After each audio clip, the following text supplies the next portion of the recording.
Good afternoon, you're watching ZTN News Blitz. I'm Mutineri. Let's take a look at the headlines.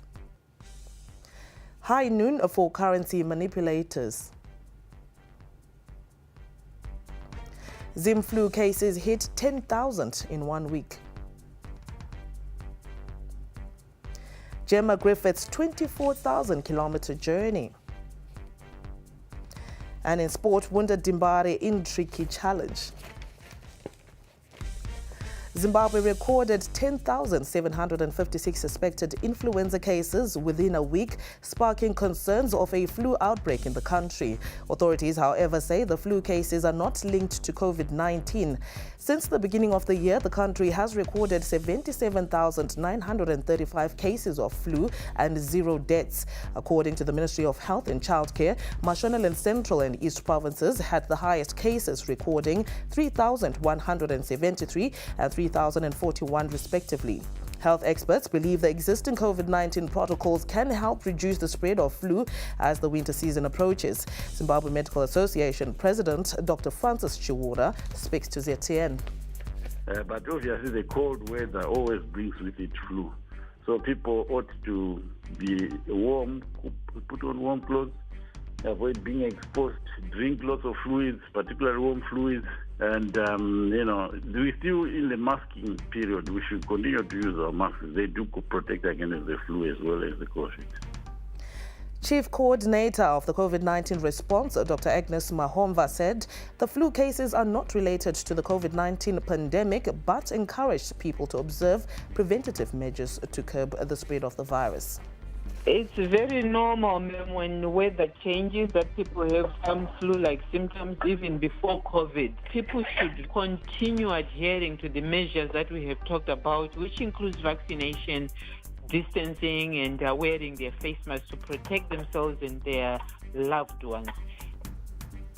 Zimbabwe's President Emmerson Mnangagwa says currency manipulators in the country have been identified and will soon face the music. Lately, the Zimbabwe dollar has been on a free fall when pegged against the United States dollar, with the black market rate breaching the $300 mark. The president said this while addressing the ZANU-PF Central Committee in Harare. We should be mindful that following the successful implementation of programs and projects by the Second Republic, the economy has now transitioned from recovery to growth. Government is addressing the recent runaway exchange rate and the spikes in prices of basic goods and services resulting from both imported inflation and criminal activities by persons and entities we are identifying and going to punish. The president also updated the Central Committee on his meeting with Dubai-based billionaire Shaji Al Mouk at State House earlier on Friday. The president said Al Mouk, the chairman of Mouk Holdings and Abu Dhabi T10, expressed interest in investing in areas such as health, tourism and housing. Earlier today, I concluded a series of meetings with Mr. Shaji Al Mouk, who was representing some investors keen on investing in Zimbabwe. Following a successful visit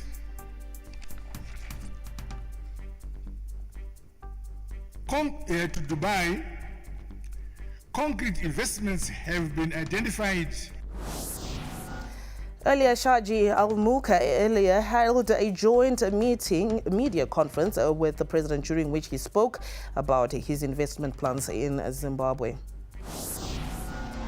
It was our honor and pleasure both to receive His Excellency in Dubai with my group of friends.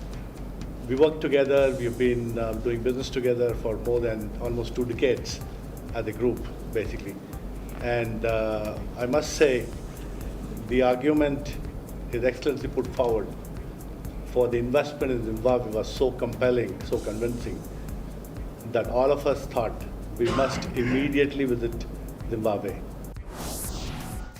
Residents of Harare who were offered residential stands by the local authority and have not paid land intrinsic value risk having the stands repossessed. Although the exact number of the affected residents could not be immediately established, council sources say the figure runs into thousands. Harare City Council spokesperson Michael Chideme said affected residents should approach their nearest district offices for payment modalities. We've given notice to all residents who got offer letters to purchase municipal land, and some of them got the letters a few years ago, 3, 4, 5 years ago, and they've since not paid the intrinsic land value. So we're saying to them, please can you be paid up so that the land is registered in your names. Failure which council will conclude that you are not interested in the piece of land, and processes may be started to repossess those pieces of land. Harare residents are set to endure a dry weekend as the local authority will shut down the city's main major water treatment plant. In a statement, council said Morton Jaffrey Waterworks and Warren Control Waterworks will be shut from Friday to Sunday to allow repair works to be carried out. Council spokesperson Michael Chideme said the water supply to most parts of the city is expected to be restored starting on Monday next week. The scheduled works are affecting the whole of Harare, because once we close Morton Jeffrey and Warren Control, it means we have stopped pumping from Morton Jeffrey and Warren Control. But the Prince Edward plant will continue functioning as normal, and that water will be going to the usual areas, Chitungwiza, Harare East, Mbare, Hatfield, and parts of the CBD. But for that period, we are appealing to water consumers, I think starting from now, to sparingly use the water that they have and to store some water so that during the shutdown, there will not be much effect on the operations of the residents. Councillors under the opposition party Citizens Coalition for Change have said they will defy an order by local government Minister July Moyo not to change the existing structures at local authorities. Minister Moyo on 20 April directed that all sitting mayors, their deputies and chairpersons of committees elected prior to the March 26 by-elections should remain in office. But suspended Mayor Jacob Mafume said they will defy the directive and challenge it in court. We have parliamentarians in parliament. They are going to raise it. Our parliamentary caucus is going to raise it at question time with the Minister of Local Government, and a motion is going to be put so that a committee be put to investigate these actions. We are going to go to court on an urgent basis, and we do hope that the judiciary and everybody else and every stakeholders that we are going to approach understand that they also live in these cities and that we have to comply with the law. So we will go to court. And we are also going to instruct our councillors and our leadership in the cities to continue working so that if they are punished, they will be punished for working. They will reconstitute the leadership of council. Mafume claimed the directive was affecting service delivery by local authorities, but Harare Residents Trust Director Precious Shumba said the argument does not hold water. The argument by Mayor Mafume and his fellow colleagues is misdirected. They must be refocused on engaging the ratepayers on issues of refuse collection, restoring the dignity of the ratepayer, revamping the billing system of the city of Harare, and addressing the question of overemployment that was necessitated by corrupt councillors recruiting their friends and relatives into the city of Harare.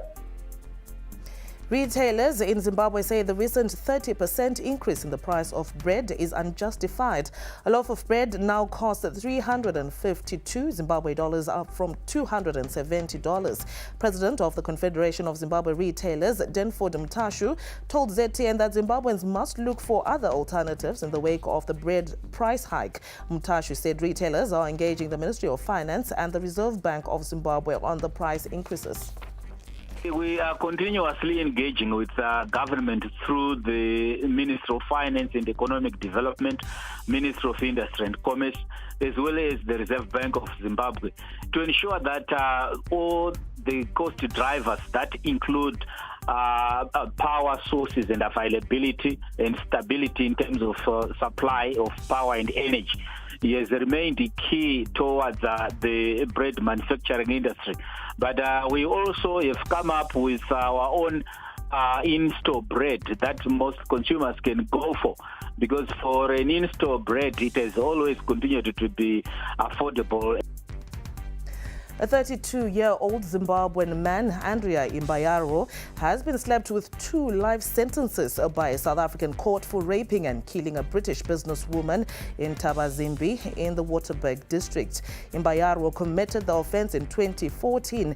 He was convicted of murder and rape when he appeared at the Limpopo Division High Court earlier this week. Limpopo Police spokesperson Lieutenant Colonel Malasela Ledwaba confirmed the development to ZTN.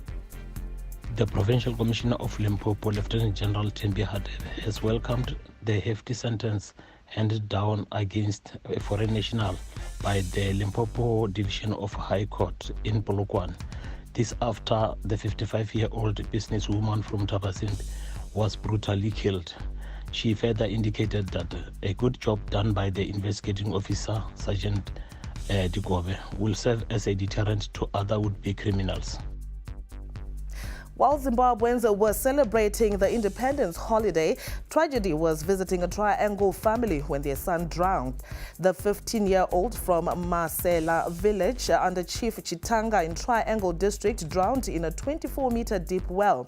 Police say the now deceased left home to fetch water, and upon arrival at the well, he filled one bucket, and while trying to fill the other bucket, he lost balance and fell inside.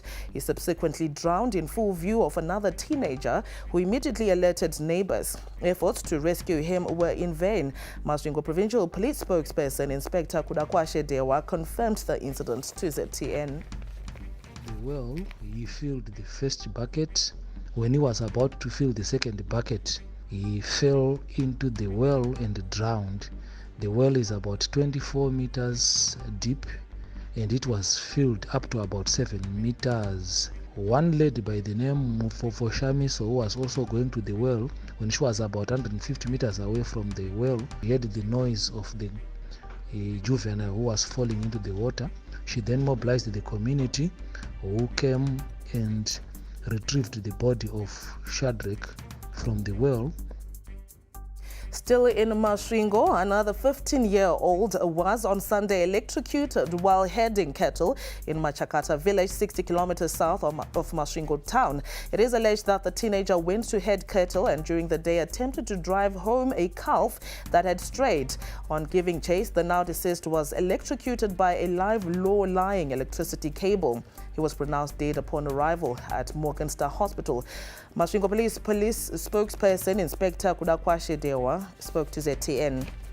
He teamed up with the 2 young brothers, the one aged 11 and another one aged 13, to look for the calf that had strayed.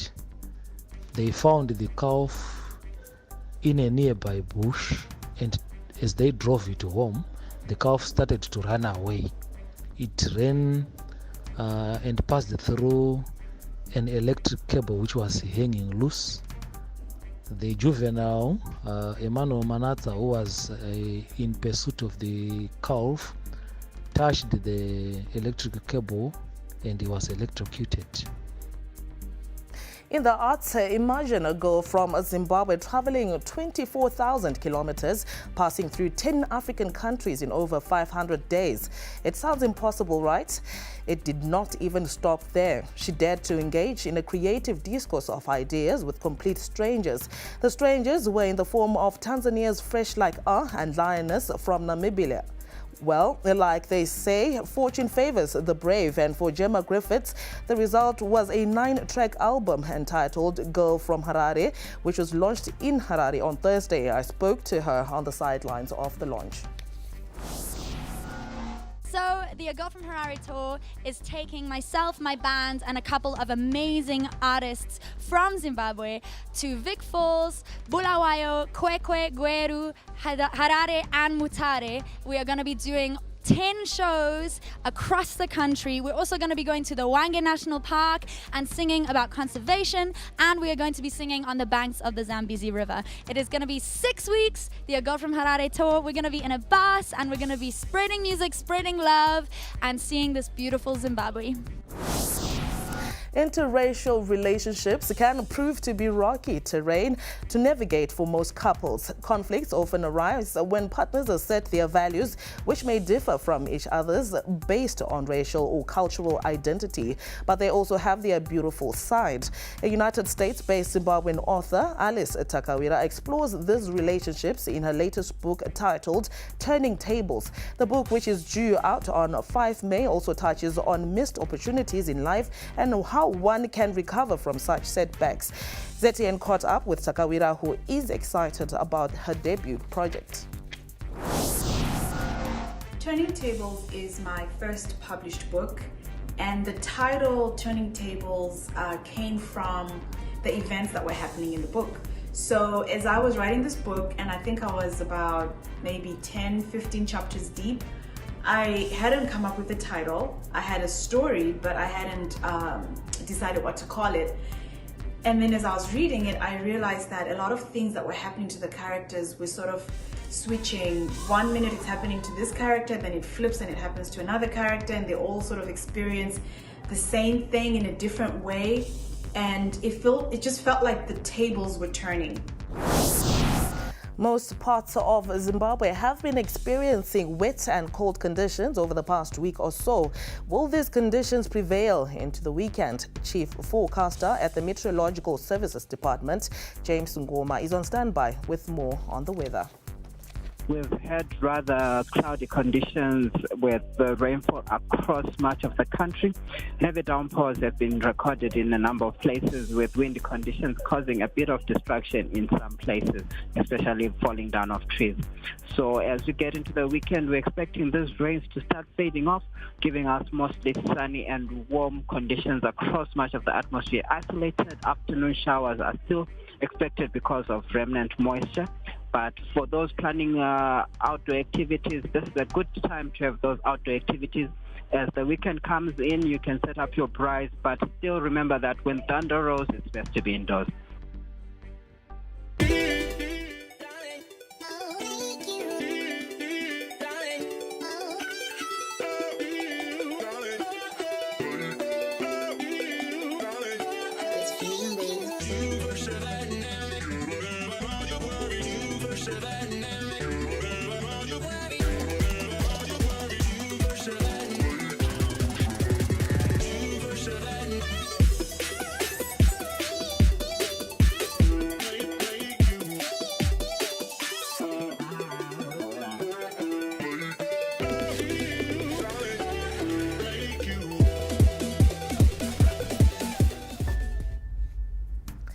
Mwai Kibaki, who served as Kenya's third president from 2003 to 2013, has died. He was 90 years old and was the only surviving former president of the East African country. President Uhuru Kenyatta made the announcement earlier today. President Kenyatta has since declared a period of mourning, including the flying of flags at half-mast until a state funeral is held for Kibaki. Former Botswana President Ian Khama has been summoned to appear before a court facing multiple criminal charges. The former president was accused along with 3 others, including an ex-intelligence chief, a former police commissioner, and an ex-deputy permanent secretary. All 3 face a total of 38 charges. Illegal possession of firearms is one of the criminal charges faced by the former president. A Kentucky man in the United States who suffered from an anxiety disorder has been awarded $450,000 United States dollars after an unwanted birthday party triggered a panic attack. The company, Gravity Diagnostics, had ignored Berlin's request and held a surprise lunchtime celebration for him, which led to a panic attack. He was later fired. Up next is sports news.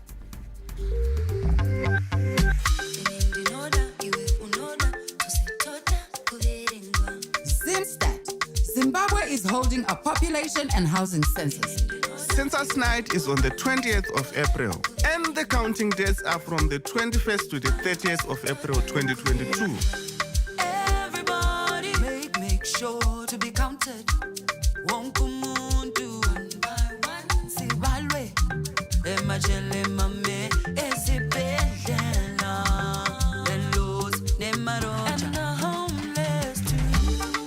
Heads of our souls beating male or female. Sange takano verengwa josungisa kunyepera bezimstat. Avoid scams. Zimstat will never ask for your identification number, your bank account, money, or donations. Information collected is private and confidential. This message is brought to you by Zimstat. Be sure to be counted. FC Platinum could find the going tough when they face some of their former players now at Highlanders. The two clubs face each other in what is a massive clash at Mandava Stadium tomorrow. Some of the players formerly with FC Platinum include Ngobizita Masugu, Raman Kutsanzira and Stanley Ngala. Ngala, scorer of the winner in the Independence Trophy on Monday, says it will not be about scores to settle, but just a big battle. It's one in the same game. I'll take this game as we're playing Gerentaus, Dynamos, and every other team. So there's nothing personal. It's not about revenge or anything. We just hope as a team we'll go and grind something and come back with 3 points for the first time on the road. Kutsanzira, who picked a knock but is said to be cleared ahead of the clash, says that it will be tough. It's a tough match as usual. Platinum is a big team. It's going to be a tough match, but we are ready as a team. We are working very hard. We will see on Saturday what's going on, but we are ready. Other interesting fixtures on Saturday include Chicken against Bulawayo City at Luveve. The Gamecocks will be hoping to regain top position at least for 24 hours before the Mandava game. ZPC Kariba against Ngezi Platinum at Nyamonga tomorrow will be another massive clash as Banjani Marwaru seeks to collect his first full points in charge of Ngezi. Giants Dynamos will be hoping to bounce back to winning ways when they face Manica Diamonds at the National Sports Stadium on Sunday. After suffering defeat in the Independence Trophy, they turn their focus on trying to maintain a pole position on the log. On the same day, free-scoring Caps United will be hoping to upset Triangle in their own backyard at Gibo.